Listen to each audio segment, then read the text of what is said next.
Today, Coca-Cola is everywhere. In restaurants, in gas stations, in stadiums, in movie theaters, in family dinners, in small towns, in giant cities, in places where people speak different languages, live different lives, and believe different things. But somehow, they all recognize the same red bottle. That is the strange power of Coca-Cola. Because Coca-Cola is not just a drink. A product made from syrup, water, sugar, bubbles, and marketing became a global symbol.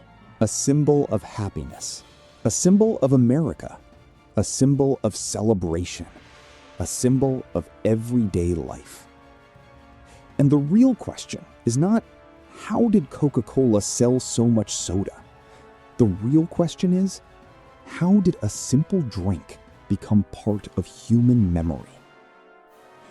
Coca-Cola did not conquer the world only by selling what was inside the bottle. It conquered the world by selling what people wanted to feel. Before Coca-Cola became a global empire, it was a small drink in Atlanta. In 1886, a pharmacist named John Pemberton created a syrup.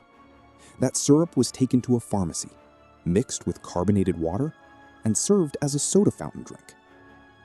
At the beginning, Coca-Cola was not a worldwide name. It was not a cultural symbol. It was not a red empire. It was just a new drink trying to be noticed. But even in the beginning, there was something powerful. The name. Coca-Cola. It was simple, rhythmic, memorable. It sounded like a brand before it became one. And that mattered. Because products are not only built in factories, they are built in people's minds.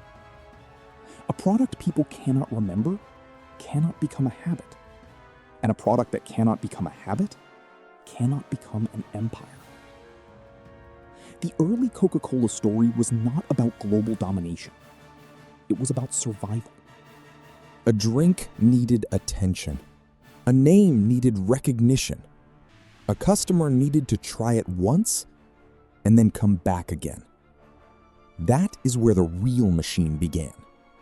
Not with trucks, not with stadiums, not with global advertising, but with memory. One person tasting it, one person remembering it, one person asking for it again. This is how many empires begin. Not with the whole world watching, but with one small product repeating itself until it becomes familiar. And Coca-Cola was about to become very familiar.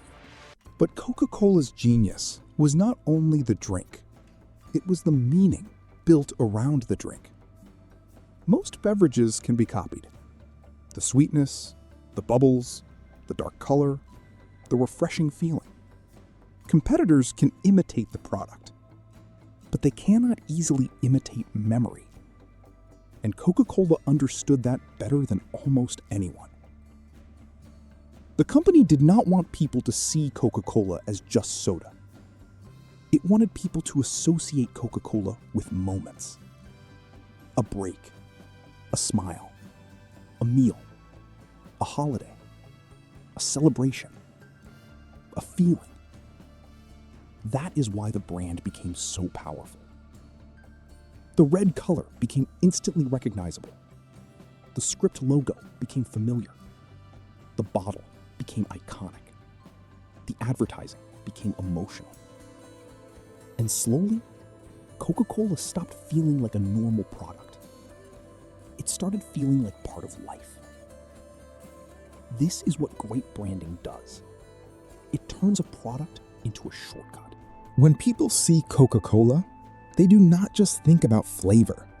They think about refreshment, happiness, nostalgia, summer, Christmas, restaurants, sports, movies, family. The brand becomes bigger than the liquid. And once that happens, the company is no longer selling only a drink. It is selling a memory people can buy again and again.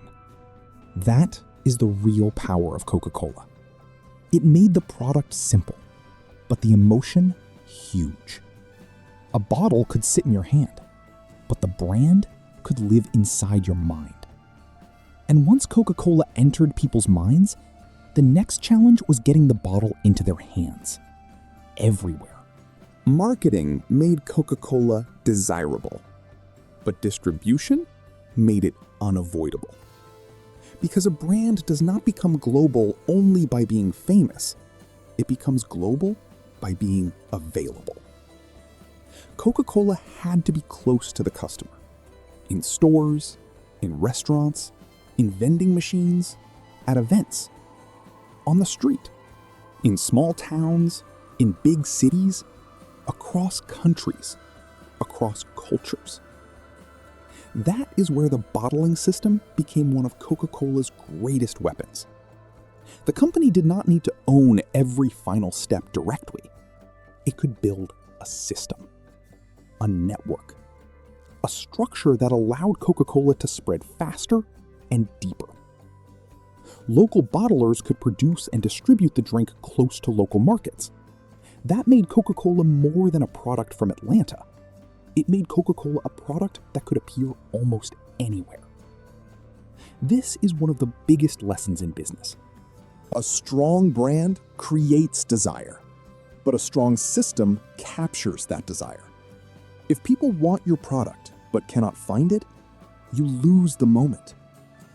Coca-Cola wanted to own the moment. When someone was thirsty, when someone ordered lunch, when someone watched a game, when someone celebrated, when someone wanted something familiar, Coca-Cola needed to be there, again and again. That repetition created power. The more people saw it, the more normal it became. The more normal it became, the more people expected it. And the more people expected it, the harder it became for competitors to replace it. Coca-Cola was not only fighting for shelf space, it was fighting for mental space. And by being everywhere, it became part of the background of modern life. That is how a drink becomes a habit, and how a habit becomes infrastructure for a brand. But Coca-Cola's biggest move was not only physical distribution, it was emotional distribution. The company did not just place bottles around the world. It placed itself inside the moments people cared about. The strongest brands do not live in stores. They live in memories. And Coca-Cola became powerful because it attached itself to emotional moments. Family dinners, summer days, movie nights, sporting events, music, friendship, parties, Christmas. The idea was simple but brilliant. Do not make people think about soda. Make them think about happiness. Make them think about connection. Make them think about a shared moment. Because feelings travel farther than products. A product can be local, but happiness is universal. A bottle can be made in one place, but a feeling can cross borders. That is why Coca-Cola became a global cultural symbol. It did not need every country to be the same. It only needed people everywhere to understand the emotion. Refreshment, joy, togetherness, a pause in the day, a small reward. This is where Coca-Cola became more than a beverage company. It became an emotional machine. It used advertising, packaging, color, music, holidays, sports, and daily rituals to make the drink feel meaningful. And when a product becomes meaningful, people do not only buy it for function. They buy it because it feels familiar. That is why Coca-Cola could survive for generations. Trends changed, media changed, Countries changed, consumers changed, but the core emotional promise stayed simple. Open the bottle, share the moment, feel something. This is why Coca-Cola's brand is so hard to copy. A competitor can copy a flavor, but it cannot copy a century of memories. It cannot copy childhood. It cannot copy family dinners. It cannot copy the feeling of seeing the same red bottle again and again across your life. That is the empire Coca-Cola built. Not just factories, not just trucks, not just shelves. A memory empire. But when a brand becomes this big, it also becomes impossible to ignore. And that creates a new problem. Powerful brands do not only attract customers, they attract criticism. Coca-Cola became a symbol of globalization. For some people, it represented happiness, modern life, and American culture. For others, it represented corporate power, sugar, consumerism, and cultural influence. That is what happens when a brand becomes too big to be just a product. It becomes a symbol, and symbols are always fought over. Coca-Cola was no longer only a drink in a bottle. It became a debate about health, a debate about marketing, a debate about children, a debate about sugar, a debate about water, a debate about the power of global corporations. The same thing that made Coca-Cola powerful also made it controversial. Its presence. It was everywhere. And when something is everywhere, people start asking, should it be? That is the darker side of building a global empire. The bigger the brand becomes, the more responsibility it carries. The more visible it becomes, the more criticism it receives. The more emotional power it has, the more people question how that power is used. Coca-Cola had become one of the most recognized brands in human history. But recognition is not the same as trust, and love is not the same as silence. The brand had to adapt. New products, new packaging, new messages, new health concerns, new markets, new criticism, new expectations. Because an empire does not survive by staying exactly the same. It survives by protecting what made it powerful, while changing enough to remain acceptable. That is the tension inside Coca-Cola. Nostalgia and modernity. Happiness and criticism. Brand love and public pressure. A simple drink and a global machine. The easy version of this story is simple. Coca-Cola made a popular drink. People liked it. The company grew. But the real story is deeper than that. Coca-Cola became a global empire because it understood something most companies forget. People do not only buy products, they buy meaning. They buy memories. They buy identity. They buy small emotional rewards. They buy things that feel familiar. Coca-Cola took a simple drink and surrounded it with feeling. It created a name people remembered, a logo people recognized, a bottle people could identify, a color people associated with the brand, a distribution system that made the drink available, and emotional advertising that made the product feel bigger than itself. That is how Coca-Cola became more than soda. It became a ritual, a symbol, a memory, a global habit.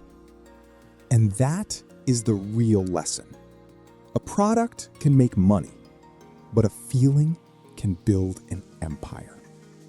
Coca-Cola did not conquer the world because people needed soda. It conquered the world because people wanted the feeling inside the bottle. This was Silent Empires. Subscribe for more stories about power, money, business, and the hidden strategies behind modern legends.